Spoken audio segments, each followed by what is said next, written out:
Welcome to my shtetl, the village of Chelm. I am Gimple. Folks call me Gimple the Fool. But Chelm is full of fools like me. You might imagine I am offended at being called a fool.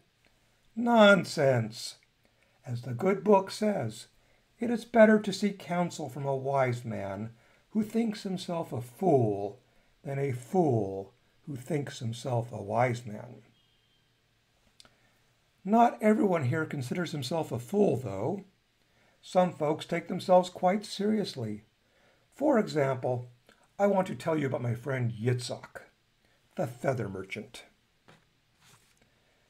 Yitzhak was by nature easygoing, but the feather business had been rewarding. These last few years had been hard on Yitzhak, though. His neighbor, Shmuel, believed that some rich fat butcher from Warsaw was the Mashiach, the Messiah, and anyone who didn't support him was a mino, a mensch in name only. Yitzhak avoided Shmuel as he was afraid to even speak to him. Worse, a bedbug infestation was spreading through the land. The feather trade had virtually come to a halt due to the fear that the feathers might be harboring bedbugs. Some believe this plague was due to the Z conspiracy, Z for Tsar, who it was said had been putting bedbugs in the pillows as a way to corner the feather market. Others believe that the bedbugs were spies put there by the Cossacks. Yitzhak doubted these theories, but who knows? As the good book says, anything's possible. All this and more had Yitzhak off balance.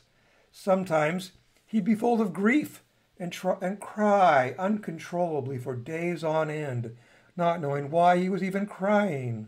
Sometimes he would shake with fear, too frozen to act.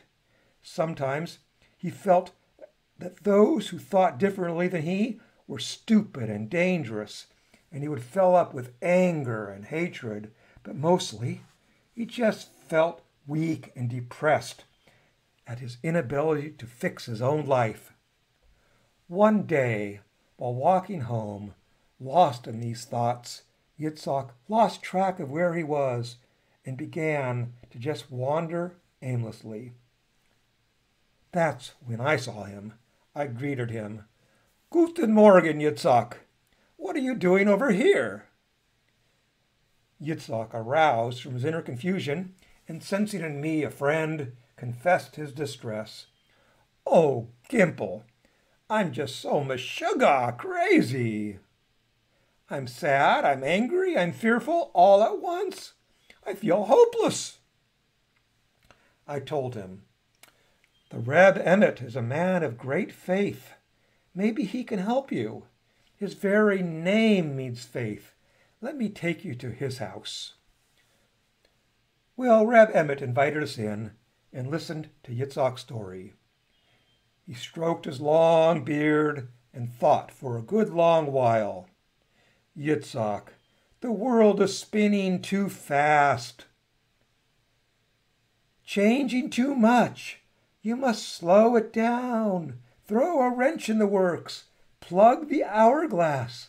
Reverse the arrow of time.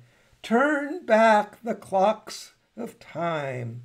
The Baal Shem Tov lived a simple, joyous life without all the troubles that you have. Moses was rewarded for doing as God asked. Adam had his troubles, but he never protested. Yitzhak, you must stop your complaining. Follow the old ways. Have faith. Your ancestors will not lead you astray. Well, we headed back towards my house, and Yitzhak thought about the Rebbe's words as we walked. He considered living like the ancestors, but he had no idea how to make time go backward. He told me, "Gimple, I still feel confused and depressed. The Rebbe's words just make me feel like a total failure." But luckily I had another idea up my sleeve. Far into the forest, where I collect the firewood I sell, there's a cave. There a hermit lives. Some believe he is mad, but others say he has the most penetrating vision. I will take you there to seek his counsel. And so they began walking. I led Yitzhak deep into the forest, where the trees grew thick and the trail disappeared, and there we found a small cave where the hermit was said to live. Peering in, we called out, "Is anyone here?" A voice called back, "No, not anyone. It is just I, Ra'ah, the one who sees." They stumbled into the cave, and as their eyes adjusted to the growing darkness, they could make out an ancient, wrinkled man sitting on the stone floor, and Yitzhak asked, "Why do you sit in the darkness?" "I see best when not distracted by the light of day and the chaos of life." "What brings you to my cave?" Well, as Yitzhak unburdened his heart, Ra'ah began to hum a nigun. He apparently felt that Yitzhak's words were just a distraction. When Yitzhak finished, Ra'ah broke into hilarious laughter. Yitzhak was a bit offended. "What, pray tell, is so funny?" Ra'ah, still laughing, said, "Ah, ah, ah, ah! The whole world is filled with his glory. All is joy. And most of it is quite amusing." "But did you just not hear all my troubles?" "Hush! All is unfolding as it should. Does the sound of one raindrop matter to the storm? Who are we to ask the winter not to follow the autumn?" Frustrated, Yitzhak demanded, "But what is the answer?" "Love is the answer. But what was the question?" "All is one is all. All the raindrops form the ocean, but is not the whole ocean foreseen by each separate raindrop? One thing becomes the next. Nothing can be created or destroyed. It is all Hashem, vibrating, singing, dancing, masquerading as stuff, posing as you. Yitzhak, Yitzhak, your time is sand. Your waves are leaves upon the sea." Then, as if no one else was even in the cave, Ra once again began humming his nigun. Yitzhak and Gimple crawled back out of the cave, and they slowly walked home in the failing light. As they walked, Yitzhak complained that he felt more disturbed than ever. He had no idea how to act on such wisdom as Ra'ah had. Well, I said to Yitzhak, "As it is written, too much wisdom can leave one feeling bloated and queasy. When I have such an illness, I find it best to carefully review what I have learned, and then take some bicarbonate and sleep on it." When Yitzhak got home, he did follow my advice. He had a bowl of chicken soup, reflected upon his day, and went to bed and fell into a deep, deep sleep. Suddenly he was awoken by a loud shofar blasting in his ear. He opened his eyes and saw Gabriel the messenger. "Take heed, you will be visited by 3 more angels tonight. Each will offer you a blessing. Each will give you a valuable lesson." Soon the first angel appeared. "I am Michael, he who is like God. For is that not our task, to separate that which is divine from that which is not?" Suddenly, Yitzhak found himself on a mountain, and there he saw Moses herding his sheep. "Oh, great Moshe!" Reb Ebbet says that to find peace, I must become more like you. Moshe interrupted. hounded by slaves and guards, Jethro constantly barking orders at me, and even Hashem bickering, telling me what to do and how to do it. Oy vey! The smell of the sheep, and don't get me started on the climate and the wildfires. No, Yitzhak, you don't want my life. Live your own darn life. With this, Moshe began to slowly dissolve into mist, but he still went on speaking. The only thing you should learn from me is to pay attention to your own experiences, ask the deepest questions, and most importantly, for the answers, listen to the still, small voice within. In the next moment, Moshe was entirely gone. Yitzhak, still standing on the mountain, closed his eyes and listened for the still, small voice, but all he heard was the breeze in the trees. When he opened his eyes again, he found himself back in his own bed. But he wasn't alone. There, beside the bed, stood the angel Uriel. Eternal fire I am. Change I am. The only thing constant change is Hashem's handiwork. Show you I will. Suddenly, Yitzhak was back on the mountaintop. Only this mountain was so high that from its peak one could look down on the majesty of all creation. As Yitzhak watched, he could see the oceans rise and fall, the seasons change in the blink of an eye. He watched mountains shooting up and eroding away, continents rearranging themselves like pieces of a moving puzzle. Then the mountain seemed to become something celestial, a distant asteroid floating in space.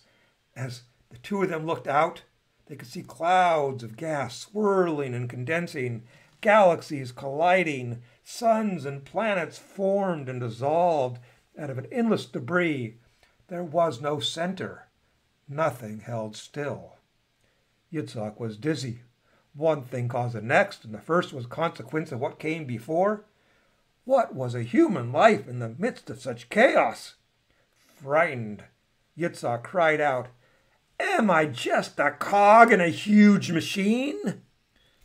Uriel announced, "In the great unfolding, new forms endlessly effervesce. In a web of all that ever happened, suspended you are. Separate from the ocean, the raindrop never is. Without his shell, the tortoise never travels. Feeling alone, the wave in the ocean does not. Yitzhak wondered, how can I ever find my way in such a restless sea? Find your way? Your way make you must. A mystery the future is, but the author you are. The stage is set, but enter the scene you must. In your story's beauty Hashem delights, but only when compassion you reach for, do tears of joy come to his eyes do come. Comedy and tragedy just viewpoints are. The story ends not. Nothing really ever stops. As Yitzhak pondered Uriel's words, the whole cosmos began to spin. He shut his eyes for a moment, and when he opened them again, he was relieved to find himself in his own bed, under a warm blanket, with a solid roof over his head. He began to drift off. However, before he was asleep, he found himself awakened by the soothing touch of Raphael, the healer. Silently, Raphael pointed to the slight glow at the horizon to indicate the night would soon be over. The angel led him to the cottage of his grandparents. Once inside, Raphael beckoned Yitzhak to go up the stairs to the room where his Alta Bubby, his great-grandmother, had once lived. He had not seen her since she died when he was just a small boy. Yet there she sat in her rocking chair, just as he remembered her. "What are you weaving, Bubby?" "Each day the shawl your soul wears must be rewoven. The stories and ambitions must be refreshed. Here, look. You can see the threads of the past, all your memories, your deeds, and impressions of yesterday, yesteryear, the good and the bad, the joyous and the painful. All these threads, they must be gathered and woven anew. Yesterday's cloth has lost its shine. It's time to weave it again into a vibrant new shawl. Yitzhak asked her, "Do you do this every night?" "The new can only be made from the old," she said, "but we must do the making. We only have the old cloth to work with, but it's no good, too flimsy, too fragile. The once bright colors have faded with time. Can you feel how uncomfortable it is to wear the old, ill-fitting cloth? These special knitting needles I have, borrowed from Hashem, just pull the right stitches from your dreams. Visions and passions are always being dreamt up within you. So I gather the strands together here to remember, to weave with chaim, with life. The past must be rewoven from your dreams in ways that will inspire whatever today's weather brings." Yitzhak looked upon the beautiful shawl, so vibrant, so attractive. "Bubby, can I learn to weave like that?" She laughed. "Can you? You must! Come visit me every night, and I will teach you." As his old great-grandmother continued to knit, she slowly rocked back and forth, and Yitzhak's eyes became heavy, and soon he was drifting off to sleep. As the daylight wakened him, he remembered his dreams and began to laugh. It had been a long time since he laughed like this. He laughed at his dream of Moses. He laughed at his archangels. And when he thought of his Alta Bubby, he just smiled, but his eyes laughed. And for the first time in years, he remembered what his name, Yitzhak, meant. He who laughs. Fortunately for you and me, he immediately wrote down his dreams and put them in an envelope to send to me. But as usually happens with dreams, the details faded from Yitzhak's head by breakfast. Yet Yitzhak felt happier and more at peace than he could recall.